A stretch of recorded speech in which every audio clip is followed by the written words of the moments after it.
Second year की book है assessment for learning, उसका पहले यूनिट करवाऊँगा। इस यूनिट का ये पहला लेक्चर है। ओके, सो यहाँ जैसे कि मैंने आपको बताया कि बीएड सेकंड ईयर, ओके, और इसकी यूनिट फर्स्ट है। ये यूनिट फर्स्ट जिसके अंदर सबसे पहले हमें असेसमेंट के बारे में पता करना है कि असेसमेंट है क्या। जैसे कि इस बुक का नाम है असेसमेंट फॉर लर्निंग, सो हमें पता होना चाहिए कि असेसमेंट एक्चुअल में होता क्या है। ओके, सो लेक्चर फर्स्ट में आप सभी का वेलकम। सबसे पहले हमें पता होना चाहिए कि असेसमेंट होता क्या है।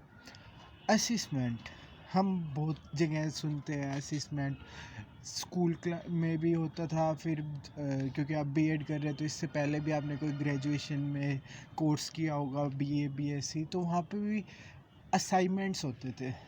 असाइनमेंट और असेसमेंट दोनों में डिफरेंस है। असेसमेंट के अंदर असाइनमेंट आता है।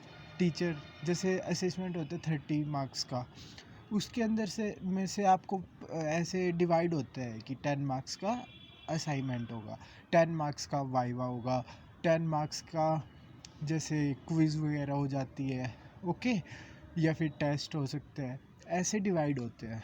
तो ये सब असेसमेंट का पार्ट होते हैं। अब इन सब का जो असेसमेंट होता है ये होता क्या है। अब जैसे नॉर्मली हम पढ़ते हैं, एग्ज़ाम देने जाते हैं, उससे पहले जो पूरा टर्म है, पूरा सेमेस्टर है, पूरा ईयर है, इतने दिनों तक आप क्या कर रहे हो, आपको कितना समझ में आ रहा है, वो सब पता चलता है असेसमेंट से। सो असेसमेंट हमें क्या बताती है कि आपने कितना पढ़ा है, आप क्लास में साथ के साथ कितना पढ़ रहे हो, कितना आप उस चीज़ को समझ रहे हो। ओके, अब वाइवा होता है तो उसमें होता क्या है, यही होता है ना कि टीचर आपसे पूछते हैं कि आपने इस सब्जेक्ट के बारे में कितनी नॉलेज ली है। सो ये असेसमेंट है। ओके, यहाँ पे आप कितना किसी चीज़ को आप उसको समझ रहे हो, कितना उन चीज़ों को आप अपने दिमाग के अंदर आप अपने समझ कितना समझ रहे हो उस टॉपिक को, आप उस टॉपिक की कितनी ब्रेथ कितनी डेप्थ तक उसको समझ रहे हो, उस पर आप कितना अपना जो माइंड है आप उसको कहाँ तक सोच पा रहे हो, आपकी सोचना उस टॉपिक के अंदर कितना जा रहा है। तो ये सब चीज़ें टीचर को ऐसे तो पता नहीं चलती। आप जस्ट वो पढ़ा रहे हैं टीचर और आप जस्ट पढ़ रहे हो, ऐसे तो नहीं पता चलता। जो असाइनमेंट्स होते हैं, जो टेस्ट होते हैं, जो वाइवा होता है, इनसे ही पता चलता है। ओके, तो ये सब असेसमेंट के अंडर आता है। ओके, और इससे ये भी पता चलता है कि एजुकेशन नीड्स ऑफ स्टूडेंट्स। अब जैसे स्टूडेंट है, किसी स्टूडेंट को जल्दी समझ में आ जाता है, किसी को थोड़ा लेट समझ में आता है, वो सबकी अपनी अपनी अंडरस्टैंडिंग होती है, या फिर उस टॉपिक के लिए वो कितना वर्क कर रहे हैं उसके अकॉर्डिंग पता चलता है। तो अब टीचर को ये भी पता चलता है कि उसको कैसे पढ़ाना है। अब स्टूडेंट्स को टीचर तो ऐसे जल्दी जल्दी भी पढ़ा सकता है या फिर आराम आराम से भी पढ़ा सकता है। तो टीचर की स्पीड क्या होगी या फिर उनका वे क्या होगा पढ़ाने का, वो सब असेसमेंट से पता चलता है। सो अब आपको असेसमेंट का मतलब समझ आ गया होगा।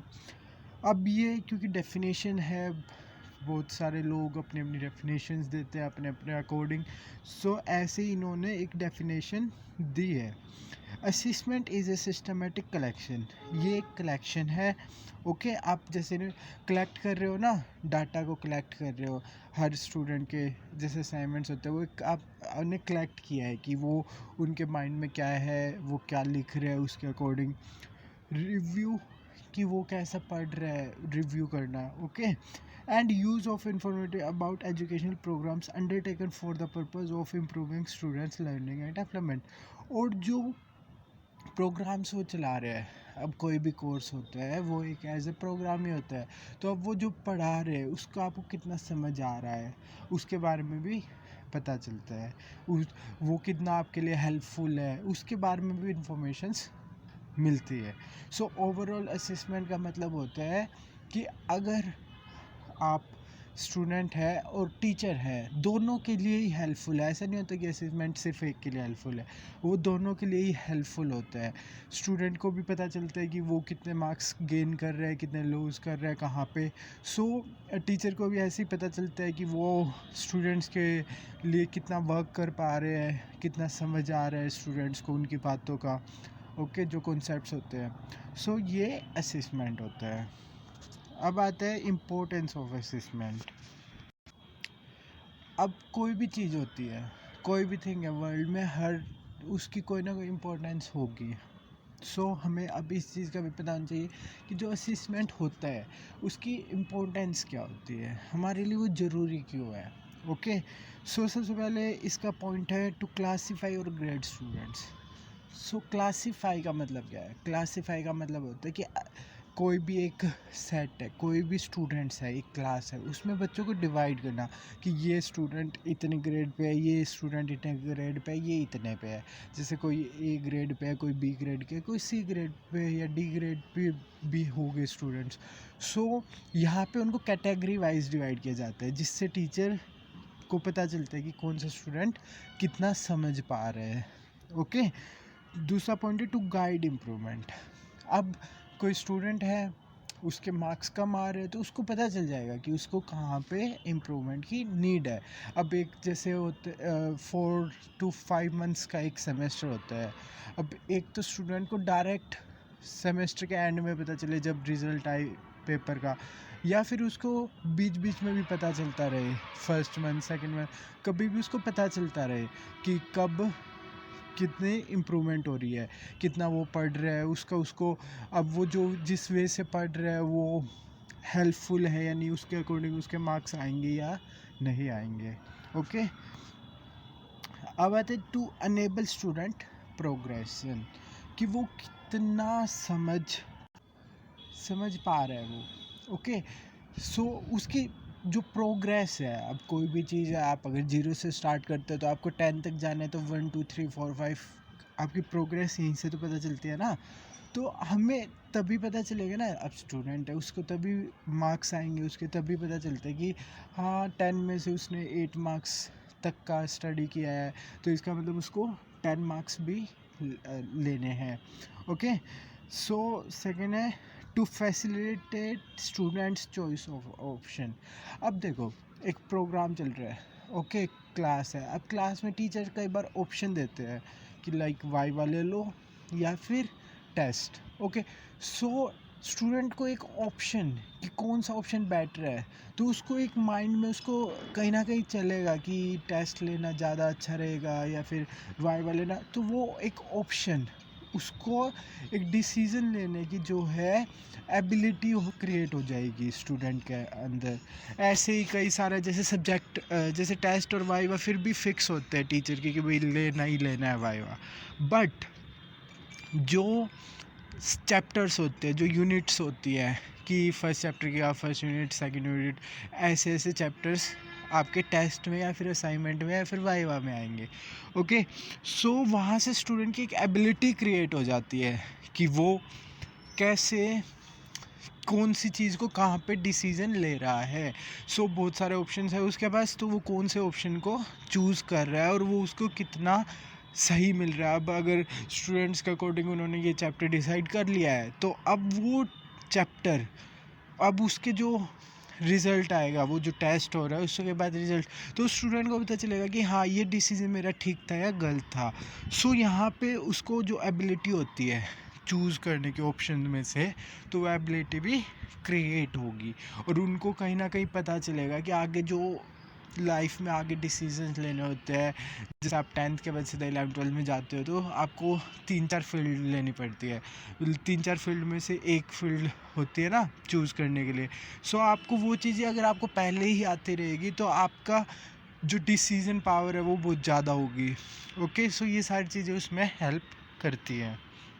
नेक्स्ट है to diagnose faults and enable students to rectify mistakes. So अब जैसे मैंने आपको बताया ही है कि आप जैसे कोई चैप्टर का टेस्ट दे रहे हैं और आप अपनी तरफ से तो पूरा रेडी करके गए हैं, बट कहीं ना कहीं आपके मार्क्स अब 10 है, 10 में से 7 आ जाते हैं, 5 आ जाते हैं, तो आपकी तरफ से तो वो पूरा ठीक था, बट आपके मार्क्स तो उसके अकॉर्डिंग नहीं आए। सो वहाँ पे आपको पता चलेगा कि आपकी क्या गलती आ रही। किसी का कोई छोटी सी मिस्टेक हो सकती है, किसी की कोई बड़ी मिस्टेक्स हो सकती है, काफ़ी सारी मिस्टेक।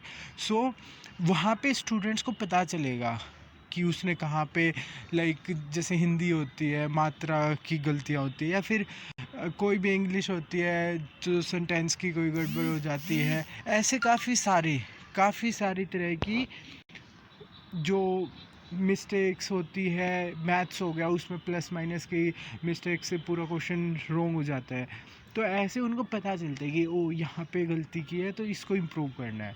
सो यहाँ से उनको रेक्टिफाई मतलब ठीक करना, कैसे उसको करेक्ट किया जाए, तो वो भी पता चलता है। ओके, टीचर से भी, टीचर बात करते हैं, टीचर बताते हैं कि नहीं तुमने यहाँ पे ये रॉन्ग किया है, ये आपको करेक्ट करना था, तो वो पता चल जाता है उसको। टीचर भी उनको बता पाता है, क्योंकि टीचर को भी नहीं पता चलता जब तक उसको उसके सामने, टीचर के सामने जो टेस्ट नहीं होगा, जो आपकी शीट होती है तो वो ही नहीं होगी आपकी, तो उनको कैसे पता चलेगा। तो ये टेस्ट होगा, वाइवा होगा, तो टीचर को भी पता चलेगा कि आपके माइंड में क्या है, क्या चीज़ें कितने समझ पा रहे हो आप, तो वो उसके अकॉर्डिंग फिर आपको टीचर बता भी सकते हैं। सो आपको यहाँ से पहले आपकी मिस्टेक पता चलेगी, फिर उसको करेक्ट करने का वे भी पता चलेगा। Next point is to give us feedback on how our teaching is going. So अब जैसे कि मैंने आपको बताया कि ये स्टूडेंट्स के लिए भी होता है और टीचर्स के लिए भी होता है हेल्पफुल। ऐसा नहीं है कि जस्ट स्टूडेंट्स के लिए हेल्पफुल होता है, टीचर के लिए हेल्पफुल ऐसे होता है, जैसे मैंने आपको बताया, ये है कि जो वे कि वो कैसे पढ़ा रहे हैं आपको, उस वे से, उस मैनर से आपको समझ में आ रहा है या नहीं। अगर आपको समझ में आ रहा है तो बहुत अच्छा है, उसको कंटिन्यू रखना चाहिए टीचर को। बट अगर वो चीज़ से आपको समझ नहीं आ रहा, जो प्रोपोर्शन है स्टूडेंट्स का उनको नहीं समझ में आ रहा, या फिर एक स्टूडेंट को भी समझ नहीं आ रहा, तो टीचर को अपना वे चेंज करना होगा कहीं ना कहीं। तो ये चीज़ें जो एवेल्यूएशन, टीचर खुद भी अपना इवेल्युएशन करता है कि उसको कैसे वे से पढ़ाना है स्टूडेंट्स को, या फिर एग्जाम्पल ज़्यादा करवाने हैं, या फिर कॉन्सेप्ट्स ज़्यादा करवाने हैं, कौन सी चीज़ पे ज़्यादा फोकस रखना है। सो यहाँ से टीचर खुद का भी इवेल्युएशन कर सकता है। टू मोटिवेट स्टूडेंट्स, अब अगर कोई स्टूडेंट है, उसके मार्क्स ज़्यादा अच्छे आ रहे हैं, अगर ऐसा जैसे एक चैप्टर के अंदर मार्क्स लेना काफ़ी इजी है एज़ कम्पेयर टू एक पूरा होल बुक के जो सिलेबस होता है 15-16 चैप्टर्स, उसके कंपैरिजन में 1 और 2 चैप्टर जो होते हैं उनका जो टेस्ट दे के और उसमें मार्क्स लेने काफ़ी इजी है। सो स्टूडेंट मोटिवेट हो जाता है, अब वो 1-2 चैप्टर स्टार्ट करेगा। अब जो स्टूडेंट स्टार्टिंग से ही पढ़ते आ रहे हैं उनके लिए तो फिर भी वो मोटिवेटेड होते हैं। ओके, बट जो स्टूडेंट्स लाइक 8-9 में वो इतना नहीं पढ़ते थे, बट वो 10th में पढ़ना चाह रहे हैं, सो उनके लिए वहाँ पे एक मोटिवेशन मिलता है कि हाँ उन्होंने एक चैप्टर में पढ़ा तो उनके मार्क्स अच्छे आ रहे हैं, वो भी जो टॉपर्स होते हैं उनकी लिस्ट में काउंट हो रहे हैं, तो उनका मोटिवेशन इंक्रीज़ होगा कि हाँ हमें भी पढ़ना है और हमारे भी अच्छे मार्क्स आ सकते हैं। सो यहाँ पे मोटिवेशन मिलता है स्टूडेंट्स को काफ़ी अच्छे से, उनको पता चलता रहता है कि कितना उनको पढ़ना है, कहाँ पे पढ़ना है। Okay, so next point is to provide statistics. So statistics से मतलब है कि जो डाटा, कि लाइक आप असाइनमेंट सबमिट कर रहे हो, आप फिर उसका टेस्ट दे रहे हो, तो आपको जो डाटा है वो टीचर के पास कलेक्ट होता रहता है कि हाँ यहाँ पे इसके इतने स्टूडेंट के इतने मार्क्स आए, इतने मार्क्स आए, तो वहाँ से इवेल्युएशन होता है कि लाइक आप कितना अच्छा पढ़ रहे हो, और वो फिर वो मार्क्स है आपके जो फाइनल असेसमेंट, फाइनल जो आपका रिज़ल्ट होता है उसमें भी काउंट होते हैं। ओके, कई जो असेसमेंट होते हैं वो ऐसे भी होते हैं कि टीचर जस्ट ऐसे आपको टेस्ट करने के लिए, चेक करने के लिए ले लेते हैं कि भाई आपको पता चले, कि टीचर को भी पता चले कि आप कितना समझ पा रहे हो उस टॉपिक से रिलेटेड, बट जो मार्क्स काउंट होते हैं, ओके, सो वो वाले असाइनमेंट है या फिर टेस्ट है, वाइवा है, वो सब आपके काउंट होते हैं फाइनल जो रिज़ल्ट होता है उसमें। सो यहाँ से उनको डाटा मिल जाता है। Thanks for watching. सो आपको समझ में आ गया होगा, और इसकी जो नेक्स्ट जो इस यूनिट के जो सिलेबस है, जो नेक्स्ट टॉपिक्स होंगे, उनके लिए मैं नेक्स्ट वीडियोस बनाऊंगा। Thank you so much.